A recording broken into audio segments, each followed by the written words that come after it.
Good evening. Good evening. I trust you've had a fruitful day. I do not say happy, though I hope it has been happy. Namo tassa bhagavato arahato samma sambuddhassa. Namo tassa bhagavato arahato samma sambuddhassa. Namo tassa bhagavato arahato samma sambuddhassa. Homage to the Buddha, the blessed, noble, and fully self-awakened one. So I thought this evening we might get back to some serious Dharma. Enough of entertainment. Eh?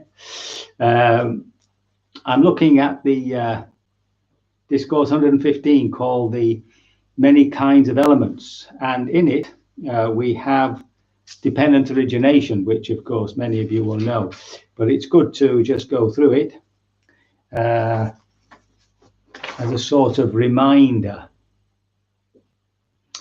Now, Ananda is the protagonist. He's the one who's asking the questions, and he says, "Venerable Sir, in what way can a bhikkhu or somebody involved in the spiritual life called skilled in dependent origination? So how does he become knowledgeable of dependent origination, and how should he practice it?" So it begins with a statement about causality. Here, Ananda, a bhikkhu knows this. When this exists, that comes to be. With the arising of this, that arises. When this does not exist, that does not come to be. And with the cessation of this, that ceases. That's pretty clear. So it's all very cryptic, and it's not really expounded in the discourses as far as I know, but of course the commentaries do, and modern writers. So this is the platform really of the Buddha's understanding as to why things happen in the first place, or rather how they happen. So the first statement is, when this exists, that comes to be. That's what we would call ordinary linear causality. So you did something yesterday, and because of that, this has happened. So because of the dry weather, our gardener Andy has told me to get out there and water the plants. So because he told me that, tomorrow I've got to go out and water the plants. That's pretty straightforward. And of course, if something doesn't happen, then there are consequences that could have happened that don't happen. So if Andy didn't remind me that the beds are getting dry, we've had such dry weather, I wouldn't notice personally, and all the lovely flowers would die away. I'd probably notice it when they start withering. So that's a sort of just a linear process. Now, if you think about that, it's very difficult to understand where anything different could happen, because if something's happened in the past and then it produces something, what would be new to produce something else? So there'd be some idea of repetition, some idea of some fate or something, and that, when it comes into morality, does manifest in people's thoughts about fate.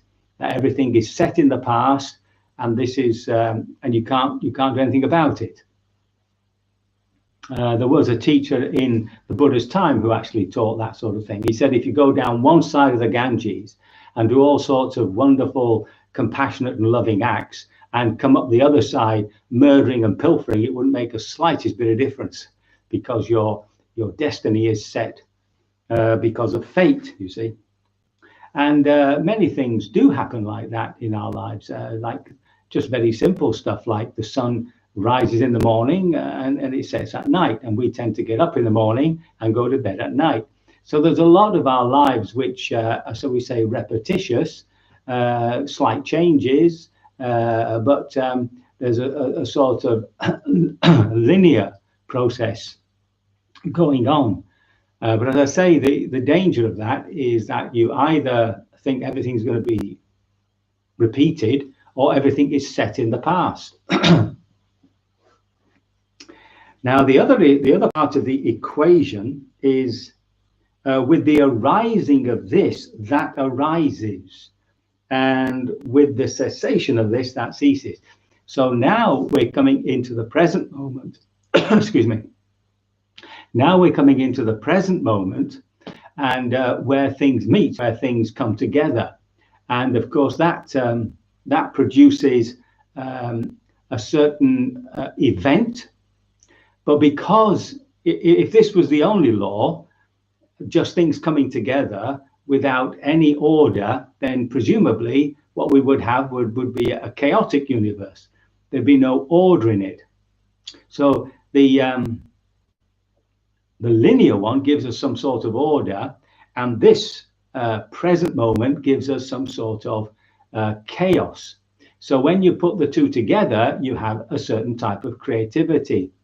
So for instance, all of you now who are listening to this, you've all come from various places and various decisions. And just for this coming together for this YouTube event, it's created, it's created this event. So it's the same with anything that happens. You'll always find that there are strands of happenings coming from the past, from various people, various occasions, etc., to produce an event. So every moment is an event which contains something from the past and something which happens right in this present moment. And in that sense, life is contingent, in the sense that you don't actually know fully what's going to happen. So from a karma point of view, if you just believe, well, everything's chaotic, there's no reason for anything, there's no order, then of course that would make you completely immoral, because you'd think, well, it doesn't really matter what I do because anything could happen out of it. So the idea of doing something good with good results just wouldn't make sense. So somehow these two parts have to be put together to create a sense of order in the universe, but also a sense of creativity. And that's the Buddha's platform for karma, okay? So that's the little equation he has. It's called the law of this and that, or specific conditionality. Sounds a bit like Einstein, you know, but it reduces, it gives us some sort of formula whereby we can understand why things happen. So for instance, even though you might be brightly aware, brightly mindful, that doesn't mean to say an accident can't happen, right? Because you don't know what's going to happen next. So some things happen because of accidents, and it can be very annoying, you know, when you do something and say, and a cup breaks or something happens, somebody says, "Oh, be more aware," you see. But it's not quite right, that, because you know, some things happen because they're accidents, because you don't know what's going to happen next. There was an occasion I was at the London Vihara, and they have a big fridge there, and of course people come, they offer food, and they just stick it in, you know. And I'd gone to the fridge to get some milk, and I opened it, and all this food fell out, and it all fell on the floor. And I got blamed for it, you see. And I said, well, you know, whoever put the food in there didn't balance it, didn't put it in correctly. It was ready to fall out for the next person who opened the door, you see. Because they didn't. All they were worried about was the loss of food. See, that's what happens when you're a monk. You get a bit obsessive about food. So. If you've got that in mind, then you can understand how things happen which weren't meant to happen. Hopefully that it'll always be for the good. So creating that sort of base of understanding, the Buddha then says, so with ignorance as a condition, formations come to be. Okay, so with ignorance as a condition. So now we have to understand what he means by ignorance, or the word that's being translated is avidya. Vidya just means knowing, but it also has a the understanding of insight. So without insight, without wisdom, this comes to be. Okay, and of course it posits the question: well, what is it that's wise, and what is it that's lacking the wisdom? Okay, and that not knowing. That's probably the best translation for it, just not knowing. Yeah, just not knowing something, we create formations. Now, this word formation, sankhara, we've come across before with the five aggregates, right? So they are what we create through our volitions, right? They are our habits of thought, habits of speech, and habits of physical habits. And that's where our personal karma is. And perhaps we'll come to that at a later date, because following this, it would be good to have a look at karma again. So this ignorance isn't sort of in the past, it's now. This not knowing, this not really understanding the way things are, is with us all the time. It's sort of sitting underneath our moment-to-moment experience, and because of that, we've created these different habits. I'm not going to be able to get through all of it, but that's okay, because we can finish off tomorrow, you see. Now, because of these formations, dependent on these habits, consciousness arises. So again, we have to go back to those five khandhas, to those five heaps, the body, feelings, perceptions, concepts, these all of which make up these habits or be part of a habit, and then finally consciousness, which is the screen upon which everything occurs. So because of these habits which come up, which sort of begin to manifest, consciousness arises. They become known. And then with consciousness as a condition, mentality, materiality. So because of this this screen of consciousness, we become aware of this psychophysical organism. Basically, that's what it is. So all our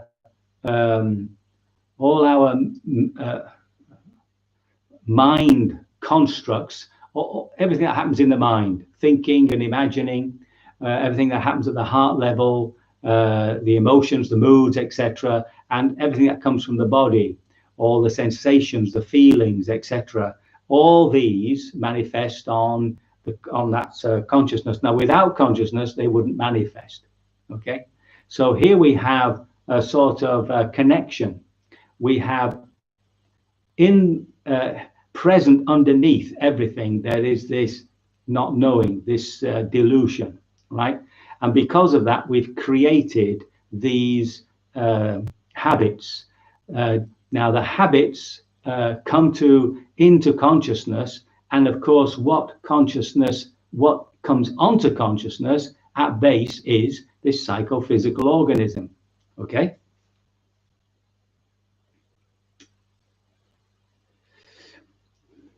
And then the next sentence is with mentality, materiality. I know it's funny words, really. It's just body and mind, as far as we're concerned. The sixthfold sense base arises. So obviously, once the body, the body and heart mind arise, the whole organism, so do the sense bases. All right. Now all these things arise together. It's not as though first you get the body and then the sense bases. The consciousness, the sense bases, the consciousness, the body and mind, and the sense bases all arise at one and the same time, right? And because of these sankharas, these habits, they'll be doing something. Something will manifest on that consciousness. Yeah, so I hope it's not getting too complicated. This sometimes I get tongue-tied myself. So to repeat that, at base, underneath everything, from moment to moment, we have this not knowing. this it's not a culpable ignorance, right? We just don't know, and we've made mistakes in the past, and we've ended up with all these habits. Moment after moment, these habits begin to manifest on the screen of consciousness. And when consciousness arises, what is known? This organism is known, right? This body and mind and heart and the sense bases which are in the body, right? Eye, ear, nose, etc. The brain as part of that structure. Now, because of that sense, because of the senses, because of those 6 senses, then we have our first contact. Okay, so this is where underneath you've got this delusion and the sankhara. Okay, so you have to have that sort of image in your mind that every moment there is this basic delusion, but what it's created are these habits.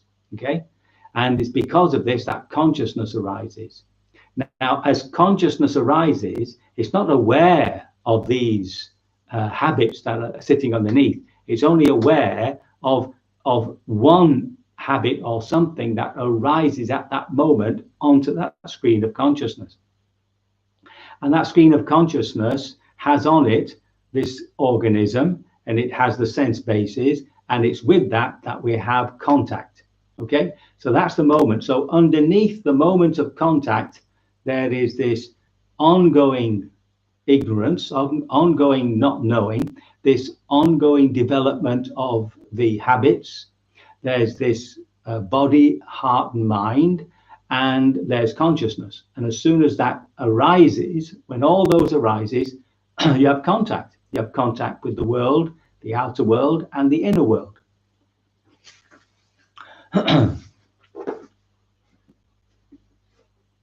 So just very quickly from then, because we'll go over that tomorrow.